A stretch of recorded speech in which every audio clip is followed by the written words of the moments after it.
1954년도 황순원 씨라는 작가가 있는데 여러분 장편 소설 중에 가인의 후예다라는 장편 소설을 썼습니다. 지주의 아들은 박훈이라는 사람이 일제 강점기 때에 고향에 내려왔다가 이제 해방이 되고 또 그다음에 6.25 전쟁을 겪으면서 우리 민족이 겪었던 시대상을 그린 소설인데 인간의 보편적 가치가 무엇인지 역사적 질문을 던지는 그런 내용입니다. 그 소설의 내용을 보면 여러분 충직한 머슴이 전쟁이 터지니까 농민위원장이 돼가지고 지주의 아들을 죽이려고 합니다. 있을 수 없는 일이죠. 그 시대가 그렇게 만들어가는 거예요. 인민재판을 하고.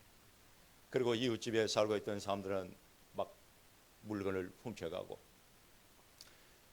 지주의 그 친척들은 연탄꾼들의 또 이 앞잡이가 돼가지고 고발하고 사촌 동생은 농민위원장이 된 머슴을 죽이려고 합니다. 그리고 그 머슴 농민위원장의 그 딸은 또 지주의 아들인 박훈을 사랑합니다. 그 내용을 보면은 사랑과 복수, 인간의 타락과 죄악의 피가 범벅이 돼가지고 강물이 되어서 여러분 쭉 흘러갑니다. 그게 가인의 후예라는 장편 소설의 내용입니다. 여러분 아무리 착한 사람이라 할지라도 궁지에 몰리고 위기의 순간이 찾아오면 사람이 변해버립니다. 그것도 아주 잔인하게 못된 사람으로 변해버립니다. 온 세상이 경쟁하고 속이고 빼앗고 죽이잖아요. 우리는 지금 이런 세상을 살고 있지만은 뭐 감각이 없이 그냥 그런가 보다 그렇게 생각을 합니다. 인류 역사가 저지른 범죄 행위를 보세요. 얼마나 많은 사람들이 죽었습니까? 그것도 잔인한 방법으로 얼마나 많은 사람들이 죽었습니까? 평화를 파괴하고 자유를 박탈하고 정적을 죽입니다. 수단과 방법을 가리지 않고 고문하고 감옥에 가두고 죽입니다.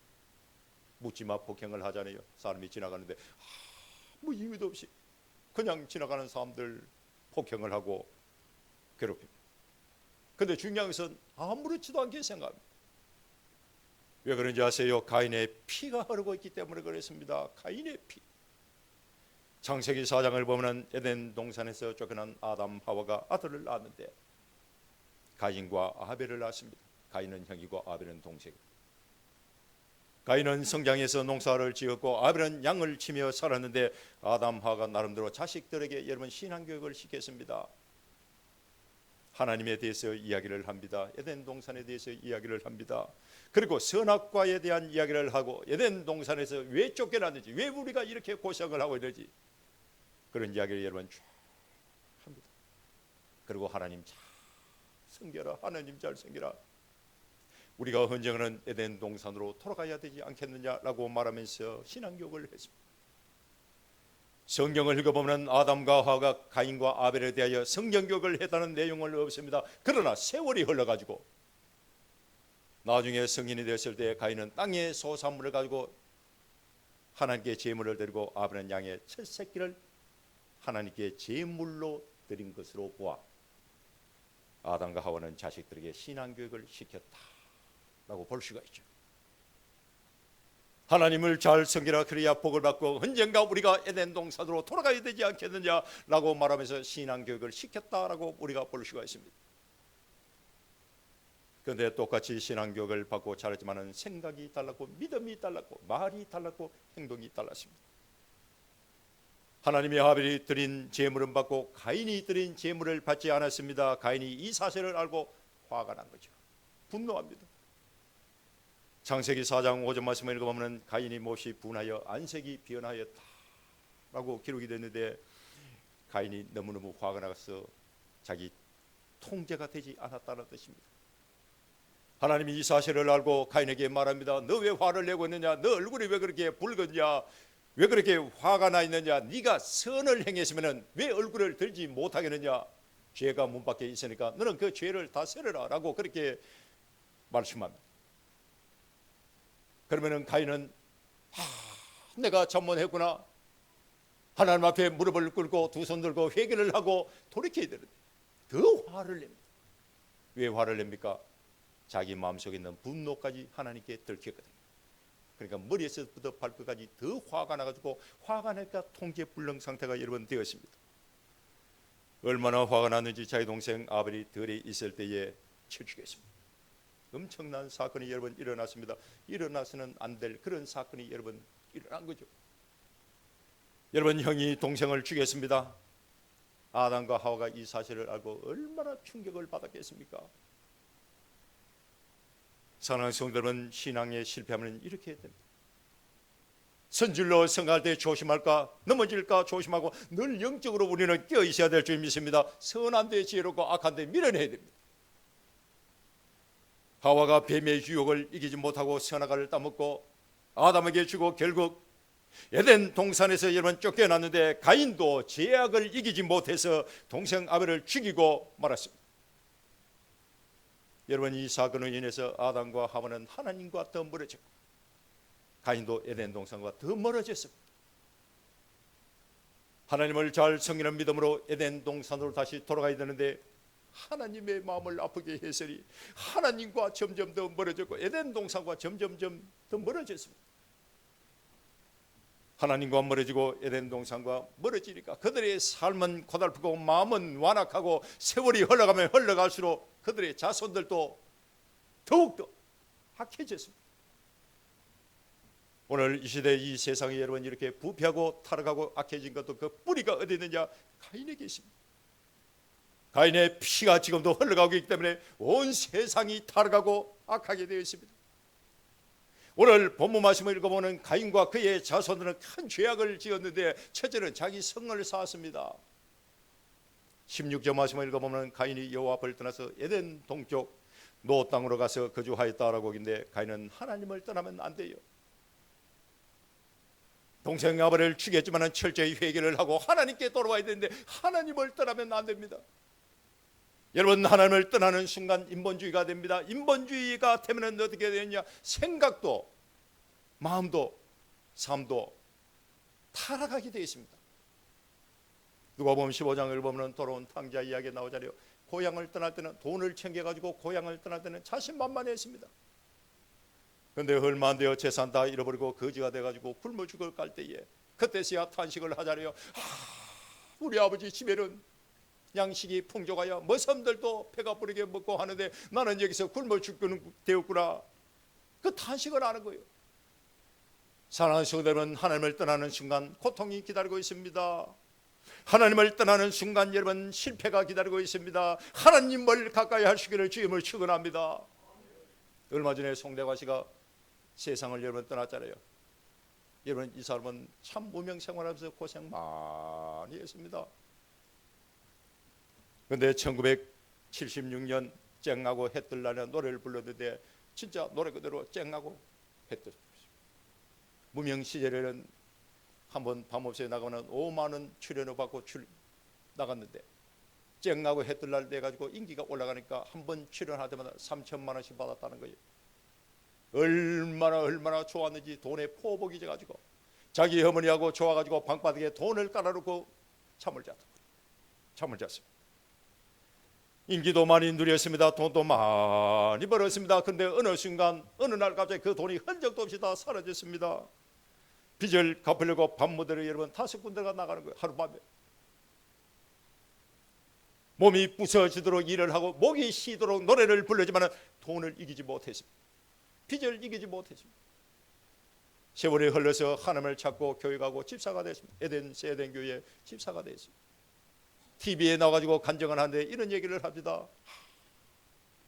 내가 신앙의 끈을 놓으면 행복하고 편안한 줄 알았는데 엄청난 어려움과 고난이 기다리고 있더라. 여러분, 힘들고 어려움을 당할 때에 힘들면 힘들수록 하나님을 찾고 하나님을 더 가까이 하세요. 그런 간증을 하더라고요. 사랑하는 성도들은 집 나가면 고생한다는 말이 있듯이 신앙의 끈이 떨어지고 내가 하나님과 멀어지면 멀어질수록 어떻게 되냐? 고생이 기다리고 있고 실패가 기다리고 있습니다. 가인이 여호와 앞을 떠났어. 가인이 여호와 앞을 떠나서 이 짧은 문장 속에 가인의 인생과 가인의 생각과 가인의 가정과 가인의 삶이 여러분 다 보입니다. 가인의 미래가 다 훤히 보이는 거예요. 가인이 하나님을 떠나서 이 짧은 문장 속에 그의 자식들까지 그의 자손들까지 그 미래가 이게 다 보이잖아요. 17절 말씀을 읽어보면 가인이 에녹이라는 아들을 낳았습니다. 여러분, 아들을 낳았으면 한나와 같이 하나님 고맙습니다, 감사합니다, 신앙으로 잘 키우겠습니다, 하나님의 영광을 위하여 쓰임받도록 그렇게 키우겠습니다 라고 그렇게 기도하고 감사를 드려야 되는데, 가인은 성을 쌓고 그 성 이름을 자기 이름의 아들의 이름을 따서 에녹이라 지었습니다. 자기 성을 쌓았습니다. 에녹은 시작하다 봉헌하다라는 뜻을 가지고 있는데, 가인이 성을 쌓고 자기 이름을 따서 에녹이라 지은 것은 철저히 인본주의자가 되었다는 뜻이에요. 그의 마음에는 하나님이 없습니다. 가인은 세속의 도시 상징인 성을 쌓았습니다. 여러분, 이 성이 나중에 신할평에 바벨탑이 되고, 그 바벨탑이 나중에 바벨론 제국이 되었습니다. 성에서 탑으로, 탑에서 제국이 되었습니다. 남의 것을 약탈하고 죽이는 전쟁을 통하여 제국이 되었습니다. 평화를 짓밟고 파괴함으로써 제국이 되었습니다. 오늘 이 시대도 마찬가지입니다. 여러분, 강대국이다라고 말하는 나라들도 마찬가지입니다. 하나님을 떠나서 가인과 같이 자기 성을 쌓고 하다가 강대국이 된 것입니다. 평화를 짓밟고 개인의 자유를 박탈하고 억압하고 전쟁을 통하여 강대국이 된 것입니다. 그런데 중요한 것은 여러분, 부러워할 거 하나도 없습니다. 부러워할 거 없습니다. 하나님 없는 인생은 기쁨이 없습니다. 소망이 없습니다. 평안이 없습니다. 믿음도 없습니다. 은혜도 없습니다. 영생도 없고 천국도 없습니다. 아무것도 아니요. 시편 120편 말씀을 읽어보면 여호와께서 집을 세우지 아니하면 세우는 자의 수고가 헛되도다라고 기록이 됐는데, 인간이 세운 제국은 지금 흔적도 없이 다 사라졌습니다. 안개와 같습니다. 아무것도 아니죠. 시편 144편 2절 말씀을 읽어보면 여호와는 나의 사랑, 여호와는 나의 요새, 여호와는 나의 산성이 되시며 여호와는 나의 피난처가 되신다 라고 기록이 되어 있습니다. 여러분, 신앙생활 때에, 인생 살아갈 때에 하나님의 성을 쌓으시기를 주임을 축원합니다. 우리가 여러분 이 세상 살아갈 때에 여호와라는 하나님이라는 그 울타리 안에 있어야 됩니다. 그리스도 안에 있어야 될 줄 믿습니다. 은혜 안에 우리가 살아야 될 줄 믿습니다. 하나님의 성을 쌓고 만복의 근원이 되시는 하나님이 복을 주셔야 물된 동산 기름진 골짜기가 될 수가 있고, 내 마음에 기쁨이 있습니다. 평안이 있습니다. 소망이 있습니다. 천국이 여기 있습니다. 영생이 있습니다. 하나님을 떠나는 순간, 멀어지는 순간 만 가지 은혜와 복은 여러분 멀어지고 사라지고 떠날 줄 믿습니다. 고난이 찾아옵니다. 실패가 기다리고 있습니다. 인간의 불행이 어디서부터 시작이 됐냐? 자기 성을 쌓는 데부터 시작이 되었습니다. 가인과 그의 후손들은 자기 성을 쌓았습니다. 두 번째, 성적으로 타락했습니다. 19절 말씀을 읽어보면 라멕이 두 아내를 맞이하였다라고 기록이 되는데, 라멕은 하나님의 창조 원리 일부 일처제를 최초로 어긴 간음자였습니다. 물론 구약 시대는 여러분 어느 정도 인정을 했지만 용인을 했어요. 그러나 신약 시대 와서는 철저하게 일부 일처제입니다. 마태복음 19장을 보면 바리새인들이 예수님께 나와 시험하여 이렇게 질문을 합니다. 어떤 사람이 이유가 있는데 그 아내를 버리는 것이 옳습니까? 라고 물었습니다. 그때 예수님이 뭐라고 말씀하시느냐? 사람을 지으시니까 본래 그들을 남자와 여자로 지으시고 말씀하시기를 그 부모를 떠나서 둘이 한 몸이 될지라 하지 않았느냐? 하나님이 짝지어 주신 것을 사람이 임의로 나누지 못한다고 그렇게 말씀합니다. 바리새인들이 예수님의 말씀을 듣고, 그럼 모세는 이혼 정서를 써주고 버리라고 했는데요 라고 그렇게 말합니다. 예수님이 뭐라고 말씀하느냐? 바리새인들에게 모세가 너희의 마음에 완악함 때문에 아내 버림을 허락하였거니와 본래는 그렇지가 않다.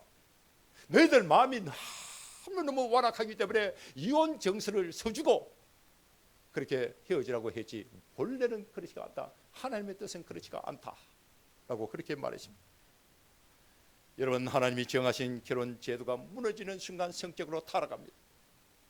창세기 6장을 읽어보면 사람이 땅 위에 번성하기 시작할 때에 하나님의 아들들이 사람들의 그 딸들의 아름다움을 보고 자기들이 좋아하는 모든 여자로 아내를 삼았다라고 기록인데, 이 말씀은 여러분 일부 다처제를 의미한 성격 타락을 의미합니다. 22절 말씀을 읽어보면 두발 가인의 누이 나아마가 나오는데 나아마는 사랑스럽다라는 뜻이 사랑스럽다. 성경을 읽어보면 여자의 이름은 여러분 잘 나오지 않습니다. 그런데 여기에 이 두발 가인이라는 여자의 이름이 나오는데 그 여자 이름이 나오는 것으로 보라 당대의 사교계의 무슨 유명한 인사나 아니면은 최고의 미인이었다라는 뜻입니다. 최고로 미인이었다. 여러분 오늘 이 시대도 마찬가지 사람이 늙지 않고 젊어지기를 원해요. 젊음을 유지하고 싶어합니다. 그래서 사람들 여러분 팔자주름도 없애고 성령 수술도 하고 주사도 맞고 그렇게 하잖아요. 여러분 경제가 아무리 어려워도 제가 이렇게 보니까 미장원은 괜찮아요. 이발은 해야 돼요. 펌은 해야 돼요. 성령외과도 망하는 일이 없는 것 같더라고요. 중요한 것은 여러분 아름다움이 성적으로 타락하면 안 되잖아요. 그 아름다움을 추구하는 그것이 성적으로 타락과 연결되지면 안 된다는 거예요. 하나님은 우리 사람의 외모를 보는 것이 아니라 우리의 중심, 우리의 마음을 보시고 내 마음을 아름답게 가꾸면 외모도 저절로 아름다우시고 내 마음에 기쁨이 있으면 내 얼굴도 이쁘죠. 경주에 가면 여러분 신라인의 미소라는 그림을 벽화에 그려놨어요. 그 벽화를 가만히 보고 있으면 얼마나 내 마음이 넉넉해지는지 나도 모르게 다가가서 손을 잡고 싶어요. 신라인의 미소 아주 여유가 있습니다. 중심을 아름답게 가꾸는 것이 여러분 중요합니다. 우리는 신앙생활하면서 하나님의 은혜를 받음으로 말미암아 하나님의 말씀을 통하여 내 마음 내 중심을 가꾸는 이런 신앙과 믿음으로 하나님께 영광 돌리는 승리하는 삶을 살아야 됩니다. 그런데 가인의 후손들은 성적으로 타락을 했습니다. 그 다음 세 번째 세상 문화를 만들었습니다. 21절 말씀을 읽어보면 그의 아우의 이름은 유발이니 그는 수금과 퉁소를 잡은 모든 자의 조상이 되었다라고 기록이 되는데 칼빈은 이 말씀을 주석하기를 하나님은 그 고통에 빠진 인간을 위로하기 위하여 예수를 우리에게 주셨다라고 주석을 했습니다. 여러분 음악은 참 좋은 것이잖아요. 음악 국악도 여러분 참 대단한 것입니다. 가야금이나 여러분 퉁소 이런 거 참 귀한 악기예요. 저 피아노 만든 사람은 천재입니다. 음악이 얼마나 귀합니까? 백범 김구 선생님은 소원 중에 하나가 문학 강국이 되는 것이다라고 그렇게 말했습니다. 문학 강국이 되는 것이다. 우리나라는 땅도 적습니다. 지하 자원도 없습니다. 그래서 문학 강국이 되는 것이 꿈이다라고 말을 했는데 오늘 시대 그 꿈이 이루어지고 있잖아요. K문화는 여러분 대단한 것입니다. 영화나 드라마, 노래 뭐 못하는 것이 없잖아요. 다 바랍니다. 외국 나가면요 다 알아줍니다. 시편은 영혼의 해부학이다라고 말하는데 여러분 다윗도 수금을 통하여 하나님을 찬양했습니다. 찬송은 곡조가 있는 기도입니다. 하나님은 찬송 중에 거하시고 하나님이 우리 사람을 지은 목적이 뭐냐? 찬양을 받기 위하여 우리 사람을 지었습니다. 중요한 것은 문화가 타락하면 안 돼요. 음악도 타락하면 안 됩니다. 사탄이 좋아하는 음악이나 문화는 철저히 배격을 해야 됩니다. 하나님이 우리 인생들에게 주신 문화는 창조주 하나님의 형상으로서 하나님의 왕적 통치를 공유하는 사람들의 행위가 되어야 됩니다. 음악이 타락하면 안 됩니다. 하나님이 기뻐하는 음악이 되어야 됩니다. 문화도 하나님이 기뻐하는 문화가 되어야 됩니다. 가인의 후예들이 즐겼던 문화는 타락한 문화입니다. 가인의 후예들이 즐겼던 음악은 타락한 음악입니다. 우상을 숭배하는 데 사용했던 음악이에요. 여러분 그들의 마음속에 하나님이 없는데 어떻게 하나님이 기뻐하는 그런 음악을 즐기고 문화를 할 수가 있었겠습니까? 사탄이 좋아하는 음악을 부르겠지요. 오늘 이 시대도 마찬가지다. 여러분 잘 분별해야 됩니다. 찬송가 582장 어두운 밤 맘의 장계라는 찬송이 있습니다. 그런데 우리 교단은 이 찬송을 부르지 않습니다. 1988년 73회 총회에서 결의를 했습니다. 부르면 안 된다고. 왜 그런 결의를 했느냐? 하나님을 찬양하는 것이 아니라 인간을 찬양하기 때문에 그렇습니다. 하나님을 섬기는 생활 중에 여러분 하나가 찬양입니다. 찬양을 많이 불러야 되죠. 다윗은 하루에 7번씩 주를 찬송하였다라고 기록이 되어 있습니다. 히브리서 13장을 읽어보면 찬송의 열매, 찬송은 우리의 입술의 열매다라고 기록이 되어 있잖아요. 그런데 이 찬양이 쾌락의 도구로 사람을 찬양하는 도구로 사용되면 여러분 안 되잖아요. 하나님을 찬송하시기를 주임을 축원합니다. 네 번째 가인의 후손들은 사람을 죽이는 무기를 만들었습니다. 23절 말씀을 읽어보면 라멕이 아내들에게 노래를 부르는데 자기에게 상처를 입힌 사람을 죽였고 자기를 해치려는 사람도 죽였도다라고 노래를 부르는, 여러분 라멕이 얼마나 잔인하지. 가인을 위하여는 벌이 7배지만 라멕을 위하여는 77배라고 그렇게 말을 했습니다. 시기심 때문에 가인은 아벨을 죽이고 그 뒤에 후회를 했습니다. 후회를 했습니다. 하나님의 책망을 듣고 가인은 후회를 했습니다. 내 죄가 무겁구나. 하나님이 나를 쫓아내시면 내가 어디를 가겠느냐. 사람들이 나를 보고 죽이려고 할 텐데 라고 말하면서 가인은 철저하게 후회를 했습니다. 그런데 라멕은 살기등등한 살인자의 모습으로 쭉 뻔뻔하게 사람을 죽여놓고 어디 가느냐. 그 자신의 악행을 자랑하고 있잖아요. 오늘 본문 말씀을 읽어보면 자랑을 하고 있습니다. 가인의 피가 여러분 실개천이라면 라멕의 피는 강물이 되어서 흘러가고 있습니다.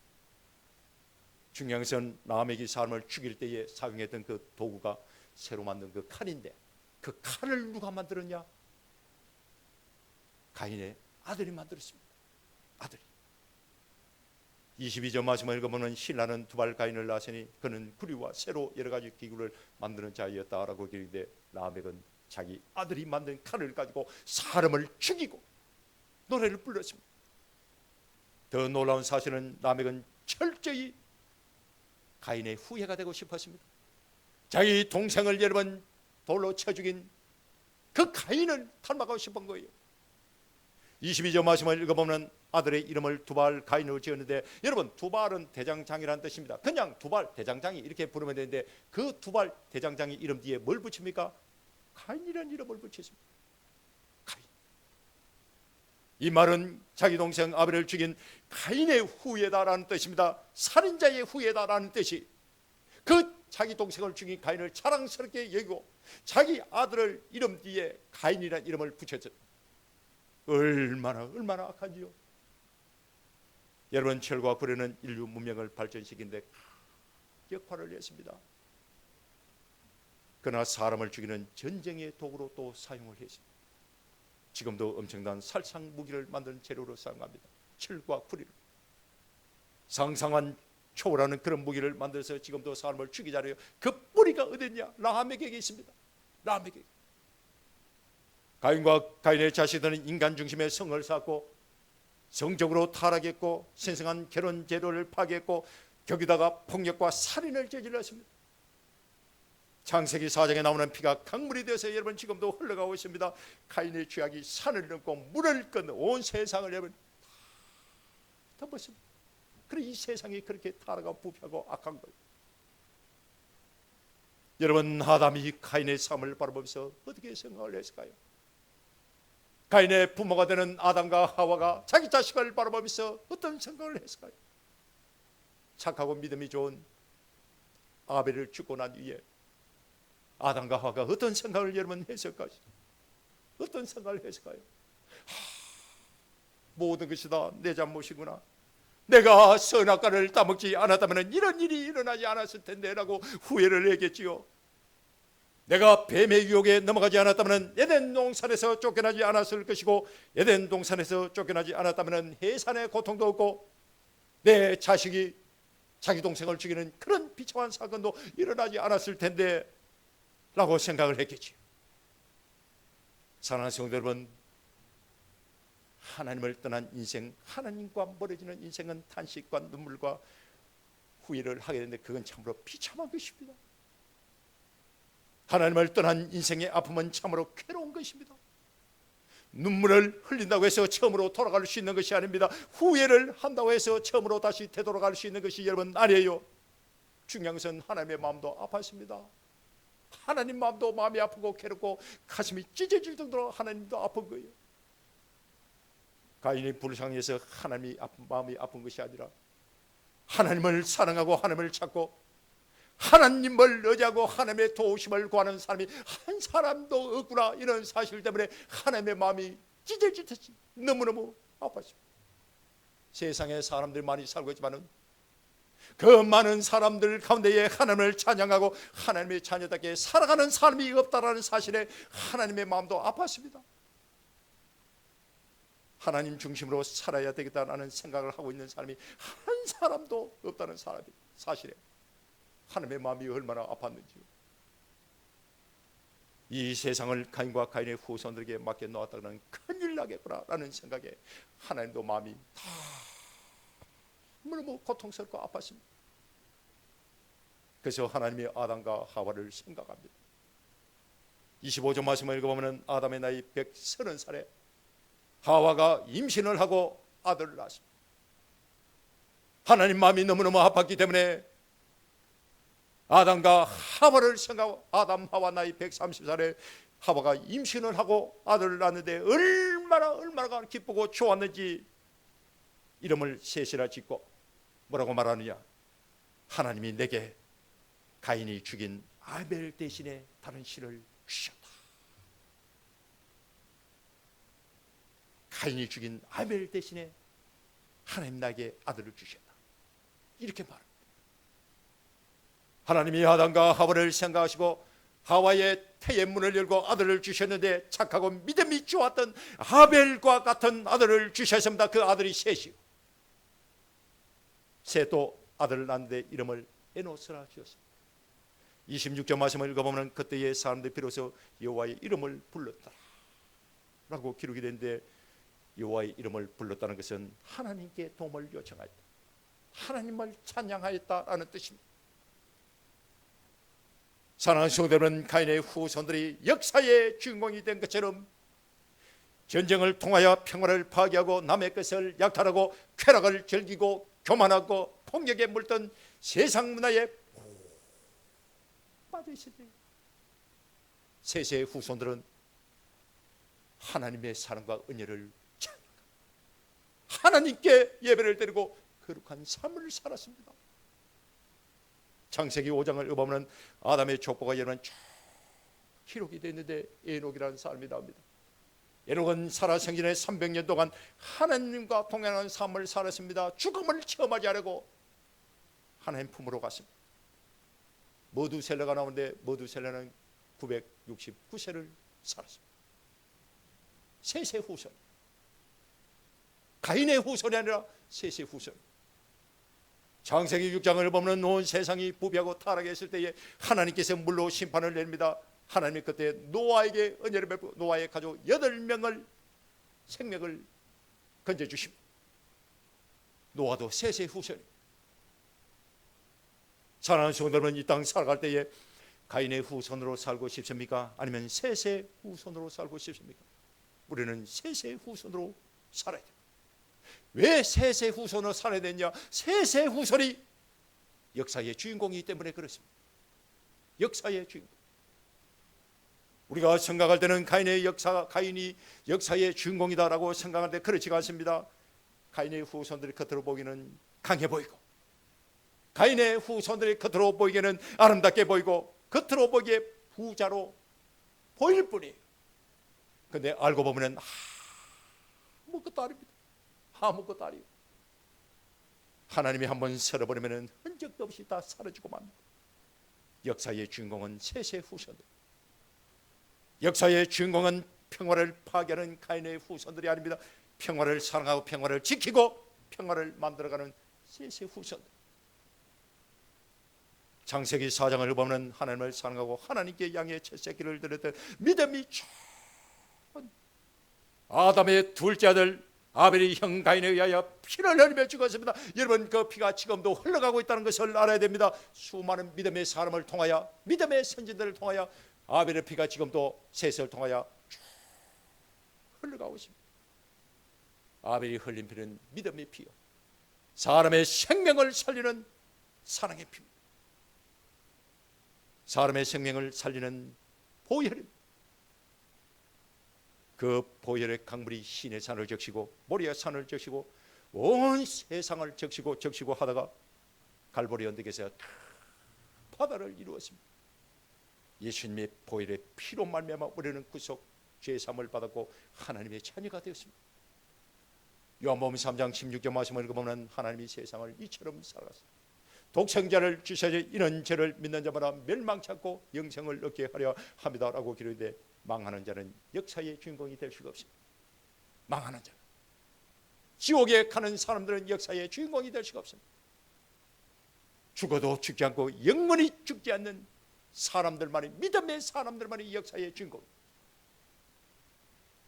사랑하는 성도 여러분, 우리는 가인의 후손이요 허물과 죄로 인하여 죽었고 아담의 불순종으로 인하여 하나님과 원수가 되었지만 예수님의 보혈의 능력으로 제사함받고 하나님의 자녀가 된 줄 믿습니다.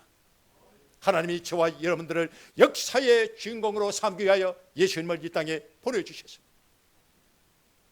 예수님이 역사의 주인공이 되시기 때문에 누구든지 예수님을 나의 구주로 믿고 제사함받고 성령받고 거듭나면 하나님의 자녀가 되면 역사의 주인공이 될 수가 있습니다. 사랑하는 성도 여러분, 역사의 주인공이 되시기를 주님을 축원합니다. 하나님을 떠난 인생, 하나님과 멀어지는 인생은 물에서 나온 물고기와 같습니다. 창공을 떠난 독수리와 같습니다. 가인의 후예들이 이 세상을 지배하고 있는 것처럼 보이지만 그렇지 않습니다. 역사의 주인공은 거룩한 하나님의 백성들, 주님 앞에 가는 것까지 하나님을 사랑하고 하나님을 찾고 하나님의 도우심을 구하십시오. 진실된 믿음으로 하나님께 예배를 드리고 찬송하고 여러분 거룩한 삶을 사십시오. 때가 되면 하나님이 하늘의 문을 여시고 저와 여러분들에게 물된 동산 기름진 골짜기를 주시고 세상 사람들이 부러워하는 부와 길을 주십니다. 부귀를 주십니다. 높여주십니다. 우리는 천국에서 예수님과 함께 영생 복락을 누릴 것입니다. 우리의 자손들도 동일한 은혜와 복을 누리게 될 것입니다. 오늘 이 자리에 모인 저와 여러분들이 세상의 어둠을 물리치고 평화를 지켜내는 하나님 나라의 역사의 주인공이 된다는 사실을 여러분 믿고 날마다 믿음으로 승리하시기를 주님으로 축원합니다. 기도하겠습니다.